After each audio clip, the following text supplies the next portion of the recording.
Y el tema, la fe que vence al mundo. Y nos dice Primera de Juan 5:1. Todo aquel que cree que Jesús es el Cristo es nacido de Dios. Y todo aquel que ama al que engendró, ama también al que ha sido engendrado por él. En el capítulo 5, versículo 22, siempre de Primera de Juan. En esto conocemos que amamos a los hijos de Dios, que guardamos sus mandamientos, y sus mandamientos no son gravosos. Bendiciones a los que se han ido uniendo. En el capítulo 5, versículo 4 nos dice, porque todo lo que es nacido de Dios vence al mundo. Y esta es la victoria que ha vencido al mundo, nuestra fe. Capítulo 5, versículo 5. ¿Quién es el que vence al mundo, sino el que cree que Jesús es el Hijo? Sabemos que a través de Jesús podemos alcanzar la vida eterna. Solo a través de Él podemos vencer al mundo en nuestra vida. ¿Y cuál es el mundo? Pues para nosotros el mundo son todas las cosas pecaminosas. Son los placeres de este mundo. El mundo también puede representar las malas palabras. Entonces, todo lo que a nosotros nos puede alejar del camino de Dios, eso representa el mundo.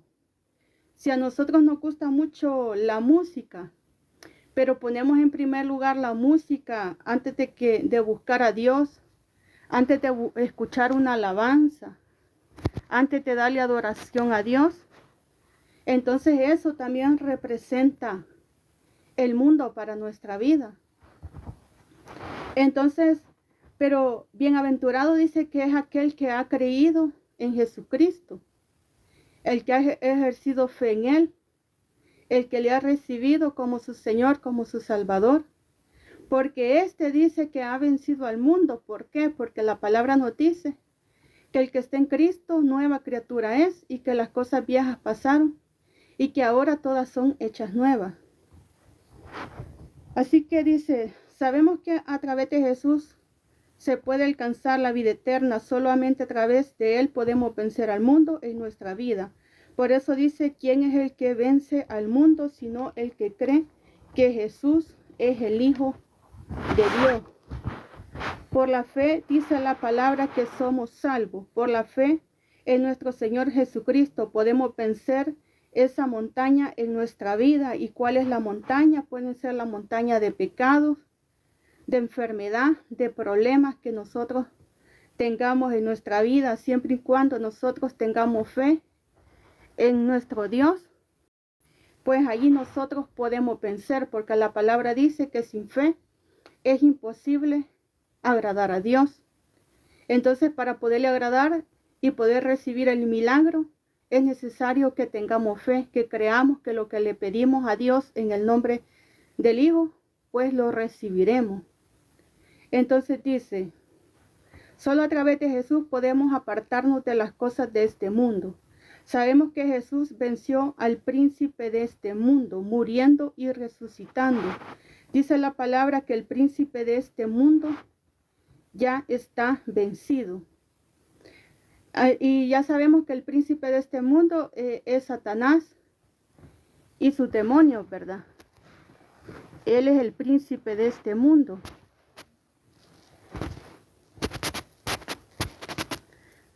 Vamos a invitar a otros amigos para que se puedan unir.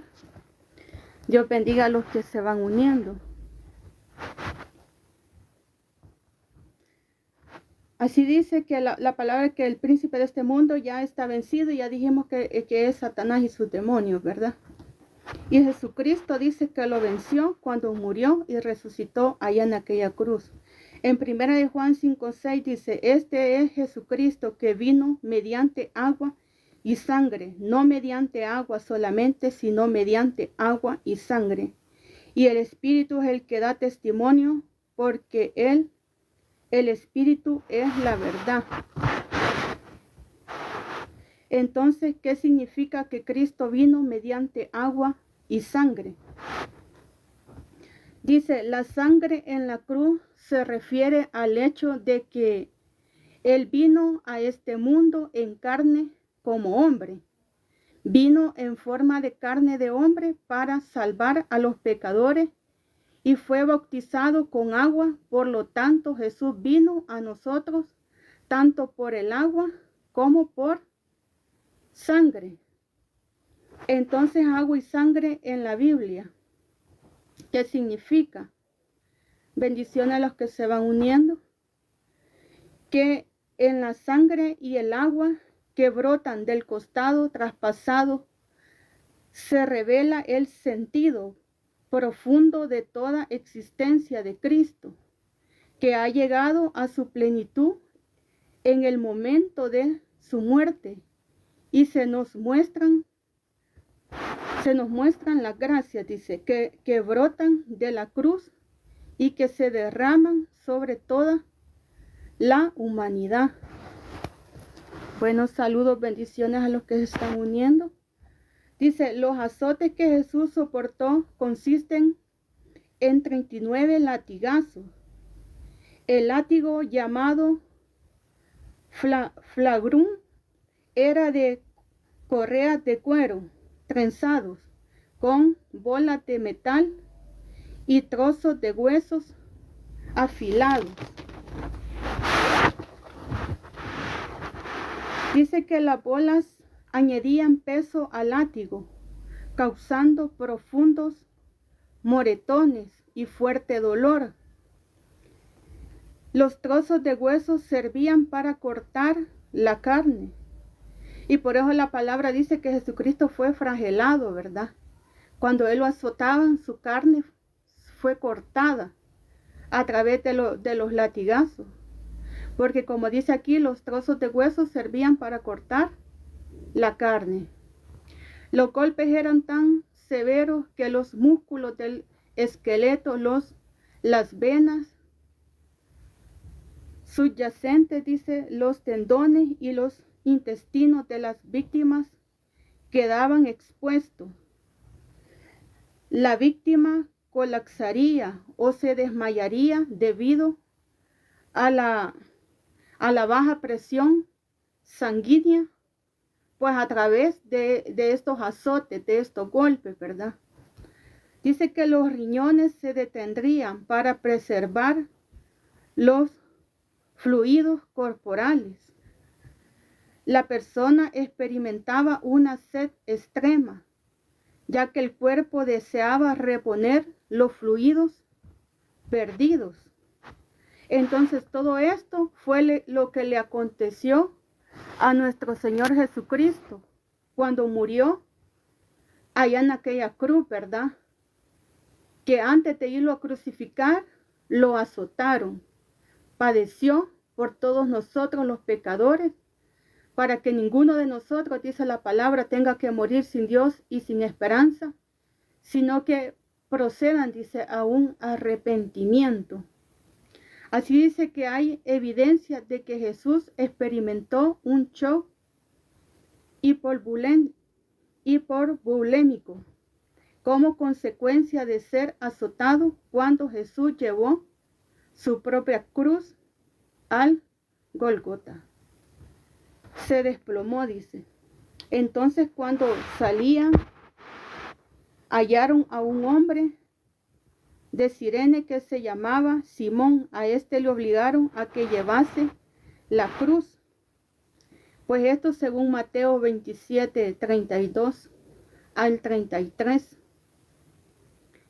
Pues hubo un momento que Jesucristo pues no soportó, colapsó, pero este hombre pues lo obligaron a que le ayudara a cargar con esa cruz.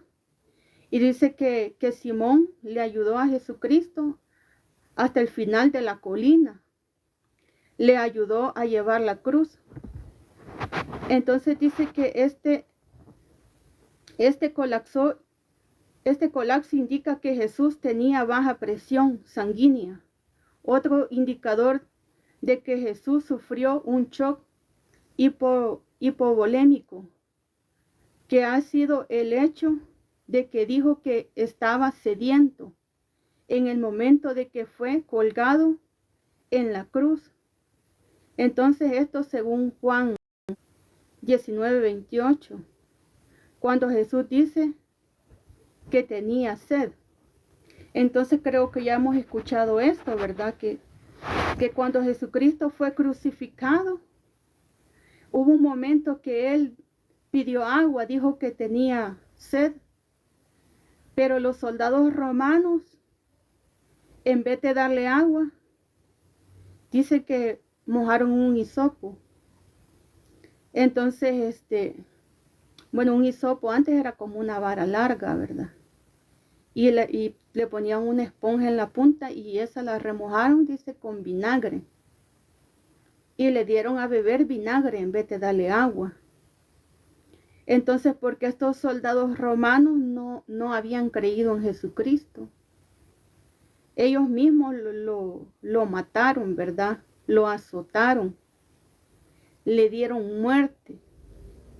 Porque no creyeron en Jesucristo, el Hijo de Dios. Así dice que, que Jesús, según Juan 19:28, pues pide agua, indicando los deseos que tenía su cuerpo de reponer los líquidos antes de la muerte. Los rápidos y continuos latidos del corazón causados por el shock hipovolémico, dice. También provocan que el líquido se acumule en la bolsa alrededor del corazón y de los pulmones. Esto a causa de los golpes, a causa de los latigazos que Jesucristo sufrió, a causa de nosotros los pecadores. Es por eso que nosotros no debemos de menospreciar el sacrificio de Jesucristo allá en la cruz del Calvario, porque todavía antes que Jesucristo fuera crucificado, fue azotado. Y la palabra dice que Jesucristo fue obediente hasta la muerte. Dice que como cordero mudo fue llevado al matadero y él dice que no abrió su boca. Entonces él sufrió, él padeció por nosotros, lo hizo por amor a nosotros para que nosotros, a través del sacrificio de él allá en la cruz, pudiésemos alcanzar la remisión de pecado. ¿Y qué es la remisión de pecado? ¿Cómo nosotros podemos alcanzar la remisión de pecado? Y la palabra dice que la remisión de pecado se alcanza después de haberse arrepentido. Entonces, para que nosotros podamos recibir esa remisión de pecado, primero tenemos que arrepentirnos de los pecados que hemos cometido, aceptando a Cristo como nuestro Señor, como nuestro Salvador. Y cuando nosotros ya hemos reconocido a Cristo y nos hemos arrepentido de los pecados, allí nosotros recibimos ya esa remisión, ¿verdad? Que solo la alcanzamos a través de Jesucristo. Allá en la cruz Él pagó por nosotros, porque sabemos que antes la gente vivía conforme a la ley.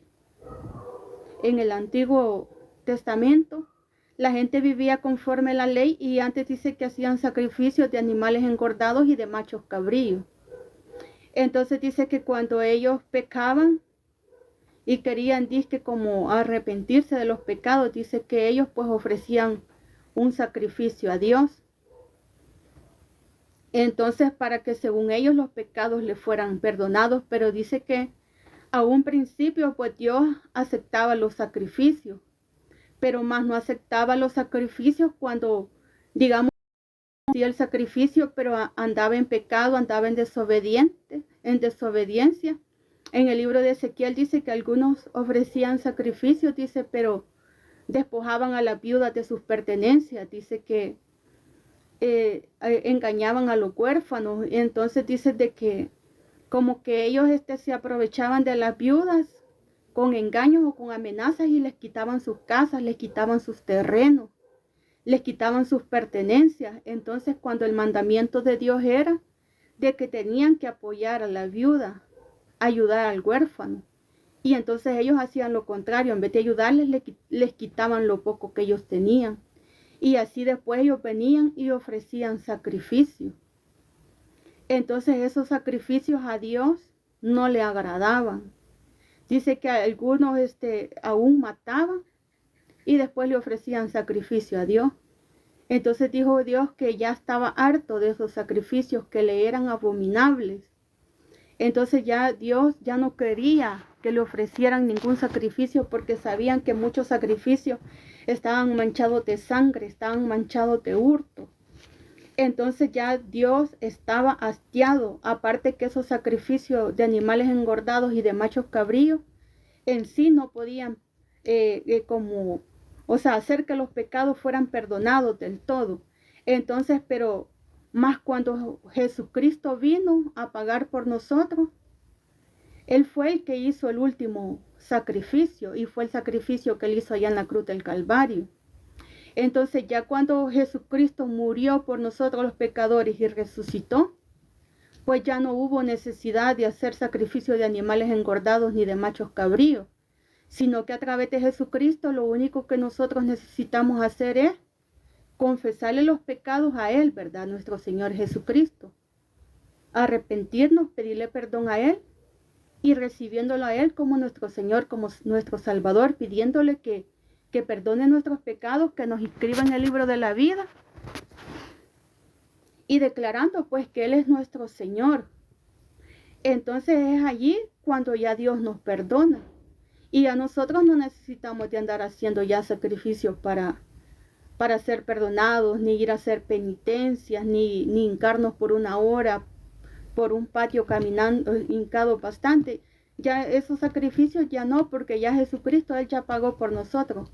Lo único que necesitamos es el arrepentimiento de todo corazón, porque la palabra dice que un corazón contrito y humillado no lo despreciará a Dios. Entonces, más que una vestidura, vale más un corazón arrepentido. Nosotros tenemos que limpiarnos primero por dentro para poder limpiar lo de afuera. Porque si nosotros solo nos limpiamos lo de afuera, la vestidura, bueno, la Biblia nos habla de que nosotros dice que nos vistamos con mansedumbre, dice la palabra de Dios.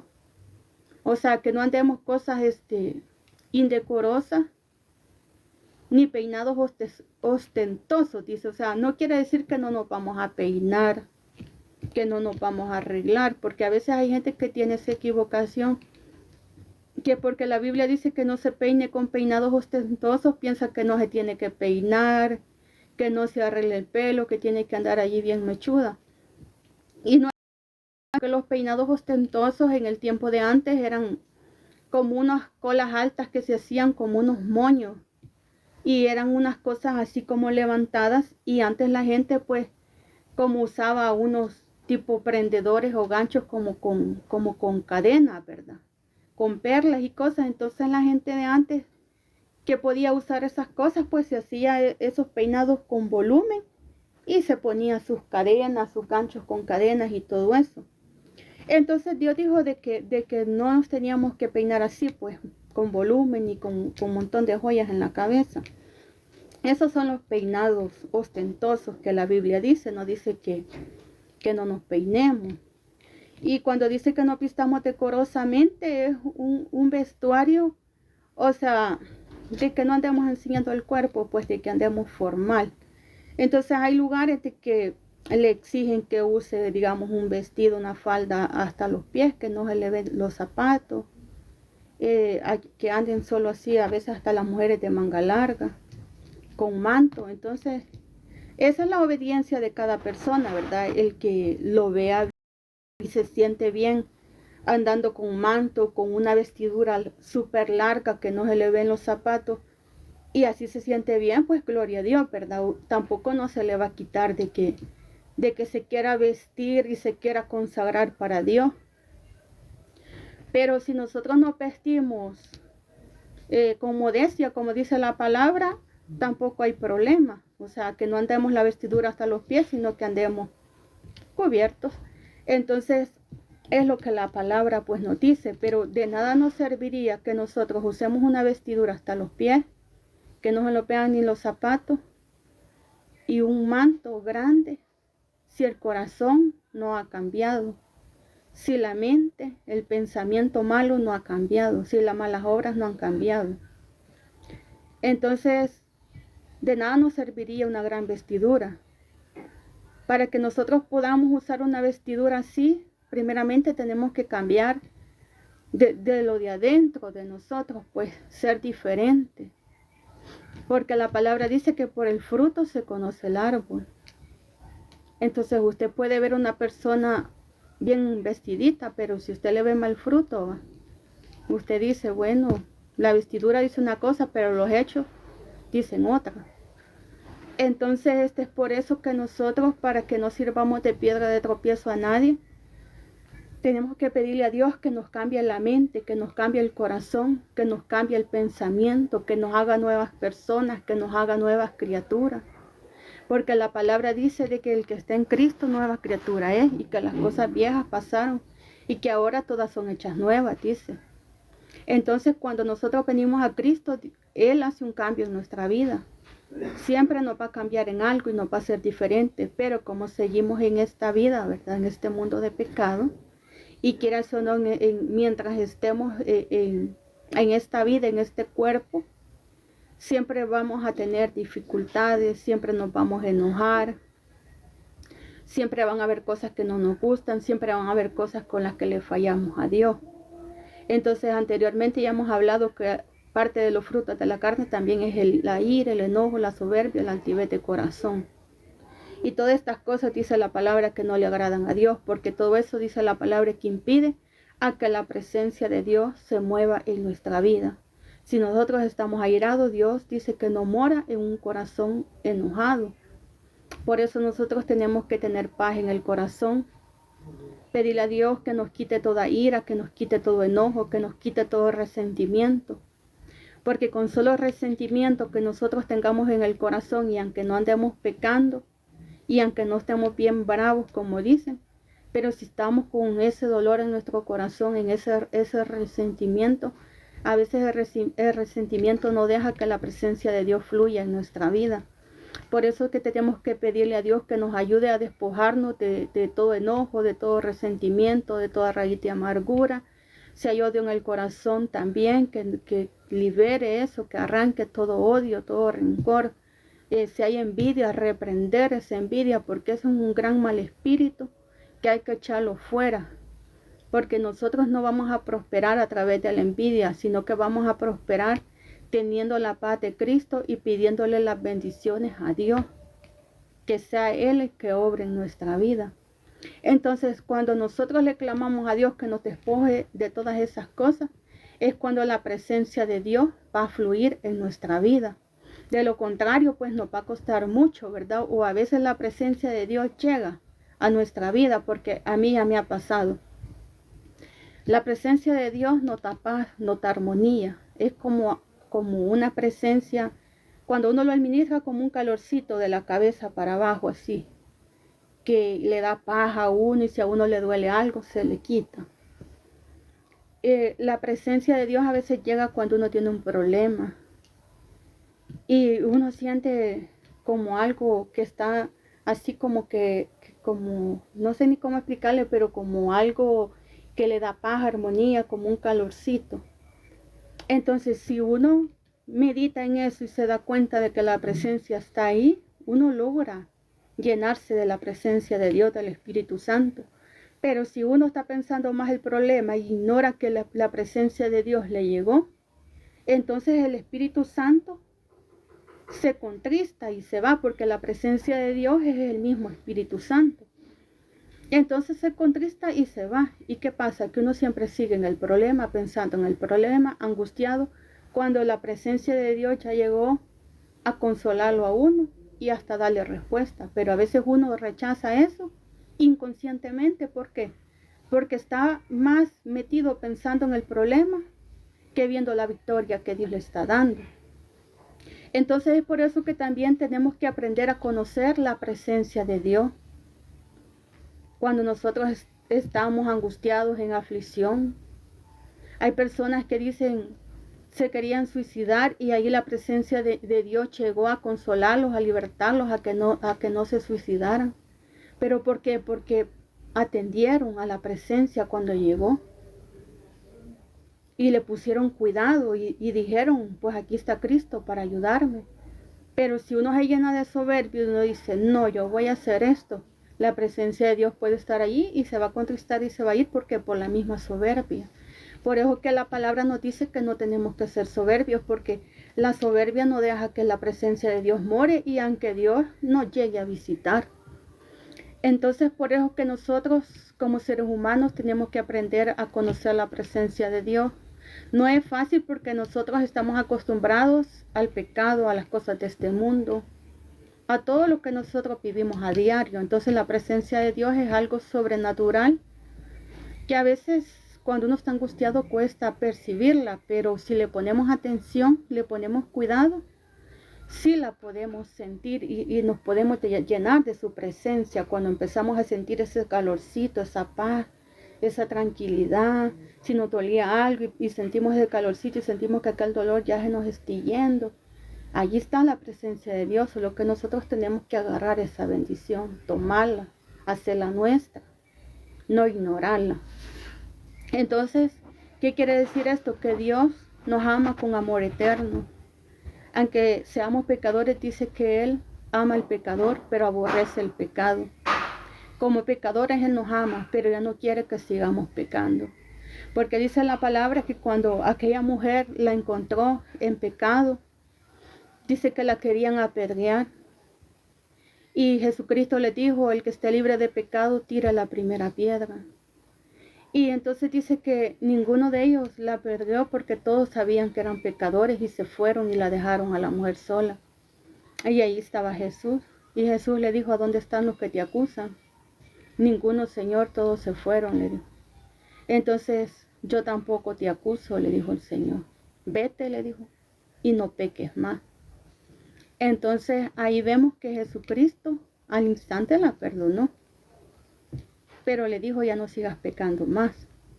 Entonces ahí está la clave, ¿va? Dios ama al pecador, pero aborrece el pecado.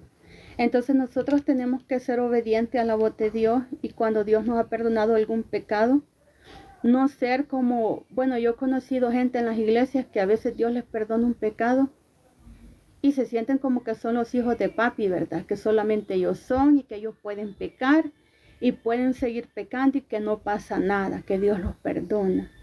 Y no es así, porque la palabra dice que Dios no puede ser burlado, que todo lo que el hombre siembra, de eso mismo va a cosechar. Y si Dios nos perdona algún pecado, por pequeño o por grande que sea, es porque nos ama, es porque no quiere que nos perdamos, no quiere que vayamos a sufrir al lugar de tormento. Pero eso, indica que nosotros tenemos que ser agradecidos con Él.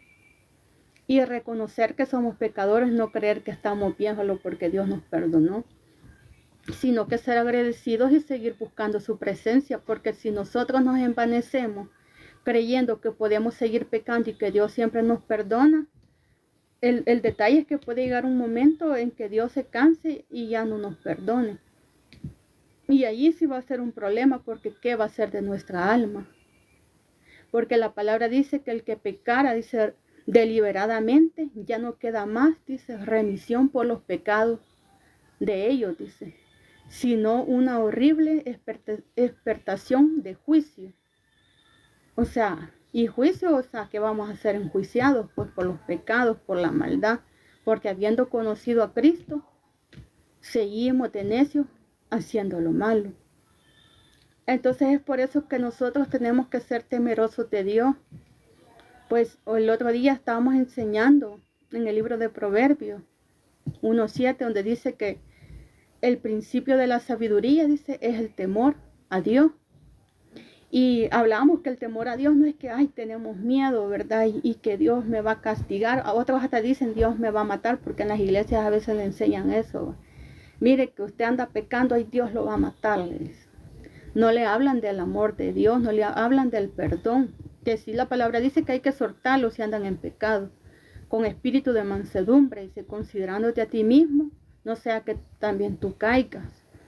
Pero no dice que nosotros de un solo le declaremos juicio y que le digamos que Dios lo va a matar, sino que la palabra dice que hay que exhortarlo, pues, y que hay que hablarlo para que el impío y el pecador, ayer estábamos hablando de eso también, de quiénes son los impíos, y son los que ya conocen a Cristo y andan siempre haciendo lo malo, y el pecador es el que no conoce a Cristo.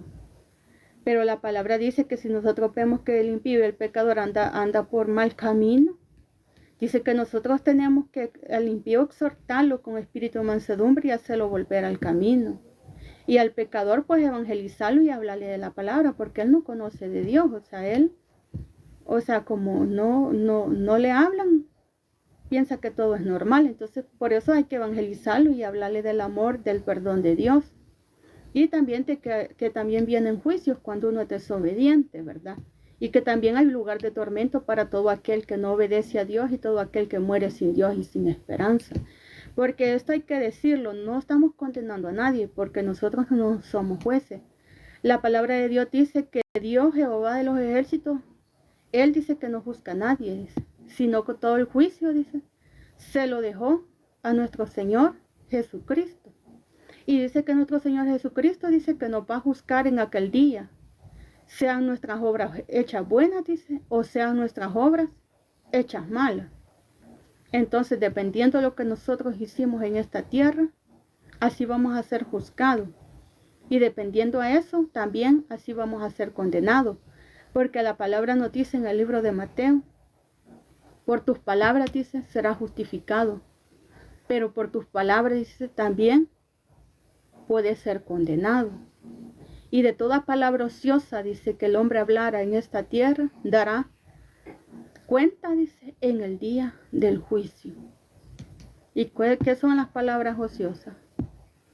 Las malas palabras, las cosas chabacanas y todas cosas que nosotros como seres humanos ya sabemos que no son buenas.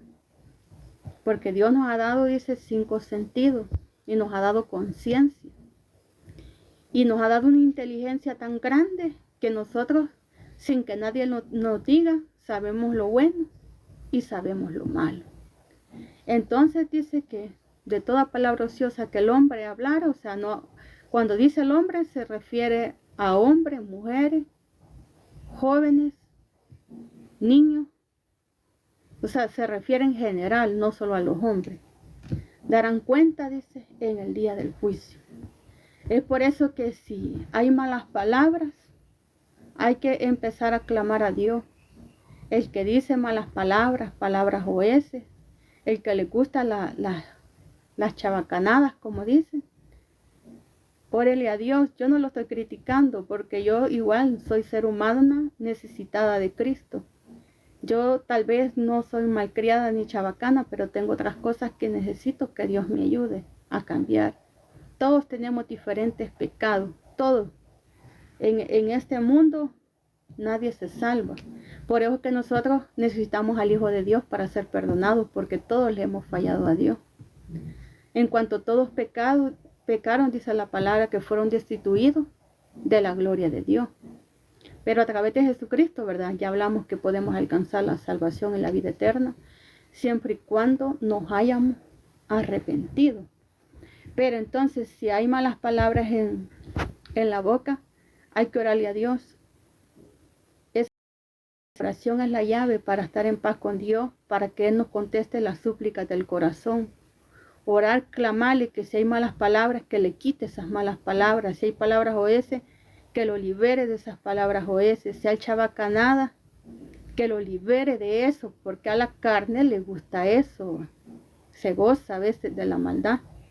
Pero el espíritu necesita alimentarse de palabra de Dios. El alma gime. Yo no sé si alguno de ustedes siente reprensión cuando dice algo que no debió. Y siente, bueno, porque lo dije, no lo hubiera dicho o no lo hubiera hecho. Si usted siente eso, que no se siente a gusto por haber dicho algo no bueno o haber hecho algo que no tenía que hacer, es porque el corazón le está reprendiendo. le está diciendo que no es lo correcto. Entonces allí está ligada el alma, va, también en el corazón. Entonces la palabra dice que el alma, el espíritu gime, porque el alma sabe que va para abajo, dice, si siente que va a morir sin esperanza. El alma presiente, pues, y por eso es que se siente a veces arrepentimiento y no se siente a gusto. El espíritu ve para arriba, el espíritu dice que vuelve a Dios, que Dios nos lo dio. El espíritu es el soplo de vida que Dios nos ha dado. El alma es la que va a dar cuenta de todo lo que hicimos en la tierra. El alma es lo mismo como nosotros vemos, oímos, hablamos, pensamos. En el alma está todo eso. El cuerpo, pues ya sabemos que es la materia que digamos que carga al alma y al espíritu, porque el espíritu está dentro. Pero ya sabemos que este cuerpo pues va a volver al polvo donde fuimos tomados. Dice, polvo eres, al polvo volverás. El espíritu vuelve a Dios, que Dios lo dio. Y el alma es la que no muere nunca. Porque muriendo nosotros el cuerpo, el alma se desprende del cuerpo y se va. Si muere con Dios, pues se va hacia Él. Y si muere sin Cristo, desciende hacia abajo. Y donde dicen que está el lugar de tormento, dicen que está bajo de la tierra. Entonces, es por eso que el alma gime, porque el alma sí presiente a veces cuando a uno, yo no sé si a usted a veces le ha pasado que a veces siente como un mal presentimiento, como que le va a pasar algo. Y allí es el alma el que le está avisando, que le está dando un presentimiento de que le va a pasar algo, y que si le pasa algo, pues el alma se va a perder. Y entonces cuando el alma le está avisando, pues ahí es donde uno tiene que orar, doblar rodillas y pedirle al Señor, guardame, librame de todo peligro, perdoname los pecados, las iniquidades, lo que he hecho. ¿Por qué? Porque usted presiente pero no sabe qué es lo que va a pasar. Entonces uno tiene que ponerse a cuenta, alertarse cuando el alma, el corazón le está avisando que algo puede suceder. Entonces ahí hay que arrepentirse, ponerse a cuenta con Dios, buscar su presencia, pedirle que lo libre y que lo guarde, pues. Porque usted no sabe, como dice, sabemos que salimos, no sabemos si vamos a regresar. Entonces por eso nosotros tenemos que percibirnos, o si alguien nos da una profecía, va, orame, clamame por esto. No hay que tomarlo como loco o tomar en poco, no, nada me va a pasar. Y en eso le pasan las cosas, sino de que uno tiene que ser obediente. A mí una vez el Señor me habló. Yo iba en una coaster en la 100 y allá por el hospital El Salvador se subió un anciano. Cuando yo agarré esa coaster aquí en la terminal de Occidente, y yo iba preocupada, yo estaba mal de salud y estaba tan mal que yo sentía que me iba a morir. Y yo tenía preocupación, sobre todo porque cuando fue eso yo tenía un poco más pequeño a mis hijos, entonces mi preocupación más que todo era dejarlos a ellos.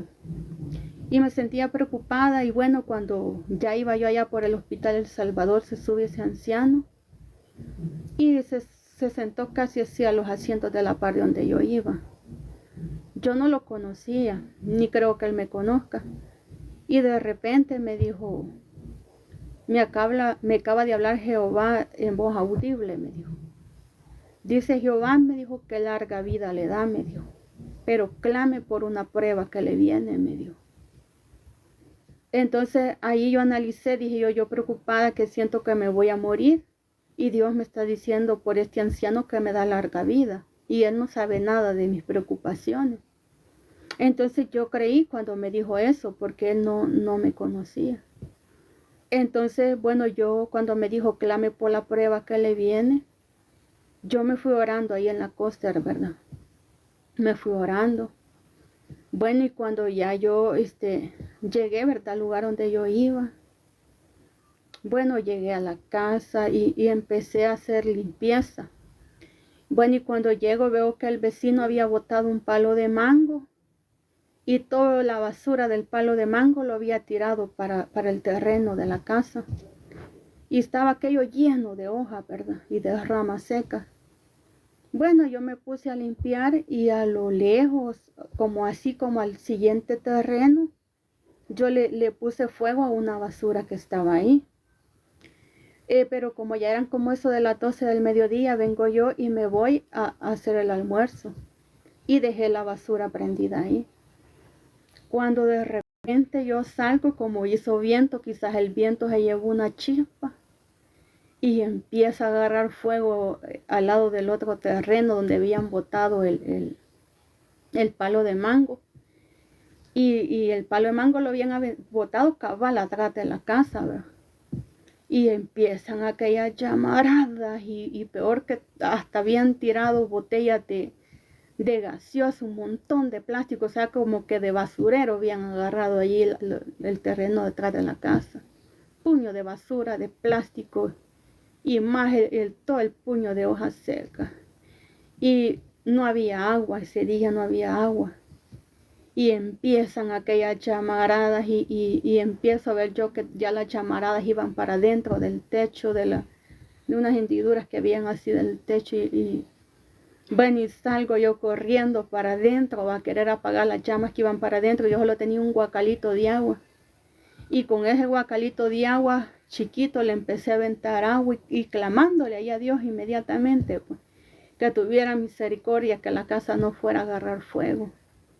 Y yo, bueno, orando y gracias a Dios salió una vecina que vivía en el terreno de arriba con una manguera y de allí salió otra vecina también con otra manguera porque todo aquello se llenó de fuego y el fuego iba para arriba. Y bueno, y yo como no tenía ni agua, con una pala sacando tierra y aventándole poco de tierra a la llamarada. Y para no cansarle, le clamé a Dios, le pedí misericordia. Y con ese poquitito de agua yo logré apagar las llamas que iban para dentro de la casa. Y por lo demás, pues Dios tuvo misericordia y no permitió, pues, de que se quemó toda la basura y todo, ¿verdad? Pero no permitió que hubieran daños materiales. Entonces ahí yo entendí que era la prueba que el Señor me habló en ese mismo instante cuando yo iba, ¿verdad? Que me dijo que clamara por una prueba que me venía. Pero ¿y qué tal que si yo hago oídos sordos y no oro? Y no le hubiera creído y me hubiera valido lo que me dijo. Capaz que esa casa agarra fuego, si eso era una llama tremenda, pues si era un gran árbol el que habían aventado toda la basura, todos los chiviriscos y los palos secos ya ahí, todo eso agarró fuego, la leña, todo. Y entonces allí vemos cómo la mano de Dios se mueve cuando nosotros le pedimos, le clamamos que pueden suceder cosas, pero si nosotros le oramos con tiempo, tenemos fe, aún aunque pasen las cosas, no pasan a más, no así tan grave. Allí en ese mismo lugar también nos sucedió un accidente ya hace algunos años, donde una empresa, una fábrica agarró fuego y la empresa está enfrente. Y más que ahí, como hacen camas, colchones y tienen un montón de químicos, tiró unas grandes llamaradas y llegó hasta donde estaba la casa, las llamaradas, y yo pues con los niños estaban más pequeños. En la aflicción salgo corriendo, agarro los niños, entonces estaban pequeños, son 3. Y yo tenía una puerta como de emergencia, pero le había puesto, como no lo usábamos, le había puesto una lata y la tenía clavada con clavos y yo en la aflicción no sé cómo, pero agarré a patadas esa puerta, la lámina que estaba clavada y la logré botar. Saqué a mis hijos, a los 3, los saqué y como en ese momento yo me estaba bañando cuando eso agarró fuego, pues, y yo en la aflicción los saqué y les dije, váyanse, ustedes váyanse, yo igual no me puedo salir hacia la calle. Me regreso a cambiarme. Y cuando yo me regreso, pues me doy cuenta que ya las llamaradas las tenía casi al corredor de la casa. Y yo clamando en ese momento, yo corriendo, buscando qué ponerme, orando. Y lo duro era que no solamente estaban las llamaradas encima, sino que todo el tufo químico. Aquel químico se esparció y yo sentí que ya iba a caer desmayada del tufo químico. Y yo le dije a Dios que tuviera misericordia y que todo olor a químico, toda intoxicación se fuera fuera en el nombre de Jesús. Y Dios por misericordia me dio respuesta. Yo sentí que el tufo químico se fue, ya no me sentí intoxicada. No me pude salir de la casa porque ya las llamaradas, todo estaba enfrente. No había por donde me saliera. Pero yo lo que hice era orarle a Dios, clamarle. Y pues así fue como Dios pues dio respuesta. Ya después las llamas se tranquilizaron, pues yo saqué una manguera y empecé a tirarle agua a todo el techo de la casa, porque había una casita más abajo, ¿va? Y a esa casita de abajo donde llegaron más las llamas por encima del techo. Entonces empecé a tirar agua y bueno, total que los bomberos llegaron hasta que ya se había quemado la fábrica. Los que llegaron fueron unos de Termos de Río. Y los de Termos de Río enviaron una pipa. Entonces ellos llegaron allí, ¿verdad?, a tirar agua. Y algunos trabajadores que también se movieron no sé si chorros o qué prendieron, pero sí tiraron un poco de agua porque no tenían, creo que todo el sistema como para tirar agua, pero gracias a Dios lograron apagar eso, aunque se quemó casi todo, se quemó todo. Los árboles se nos quemaron, quedaron bien quemados, las plantas, las rosas, todo, porque todas las llamas llegaron al corredor, al patio, y todo eso se quemó. Pero gracias a Dios no se quemó la casa y no hubieron víctimas. Pero ahí fue la mano de Dios que nos libró de morir intoxicados, porque el químico de ahí sí es fuerte, eso es horrible. Pero yo sentí que Dios nos dio victoria porque ese olor a químico a la hora de orar desapareció. Entonces es por eso que nosotros tenemos que creer en Jesucristo, aún en el día malo. Hay que clamarle, hay que creer que Él va a hacer la obra, que Él va a hacer el milagro, porque en un momento de aflicción nosotros podemos correr, gritar, ponernos a llorar, pedir auxilio. Pero ¿qué pasa si no confiamos en Dios? En todo lo que llega allí el auxilio, nos podemos morir intoxicados. Entonces el mayor auxilio que nosotros tenemos que pedir es primero directamente a Dios. Claro que si usted ve que está pasando algo, tiene su teléfono a la mano, pues llama aquí al bombero, a la policía, el que sea, ¿verdad? Llamarlo también, porque también hay que actuar. No creer que ya Dios me viene a rescatar y yo pudiendo hacer algo no voy a hacer nada. No, hay que actuar, pero también poner en primer lugar a Dios, porque yo sé lo que hice. Yo actué, saqué rápido a mis hijos, rápido me puse ropa porque me estaba bañando, saqué mi manguera y empecé a tirarle a la casa para que no fuera a agarrar fuego. Pero a la misma vez yo estaba orando, estaba clamando. Entonces así fue como Dios me dio la victoria. Por eso que nosotros no tenemos que perder la fe, no tenemos que perder la confianza en Dios, sino que tenemos que creer que en el momento de angustia, en el problema, en la dificultad, aún en el día malo, Dios nos va a ayudar, Dios nos va a rescatar. Entonces es por eso que nosotros tenemos que mantener esa fe viva en nuestro Señor Jesucristo. No hay que olvidarnos de Él y sobre todo no olvidar el sacrificio que Él hizo allá en la cruz del Calvario por nosotros los pecadores. Porque ya leímos, ¿verdad? Ya hablamos todo lo que Jesucristo sufrió, padeció, que fue latigado, su piel fue cortada. Entonces, Él padeció todo eso por nosotros y aparte de eso, imagínense, fue crucificado, imagínense el dolor de esos clavos en la mano, en los pies, imagínense traspasarle así los pies, que le pase ese clavo por un pie y el otro así. El dolor terrible.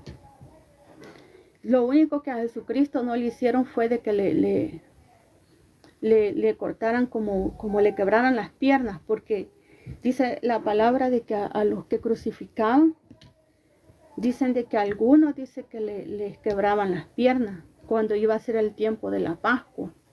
Entonces dice que si se llegaba el tiempo de la Pascua y veían que aquellos crucificados no se morían, les quebraban las piernas para que se muriera más rápido.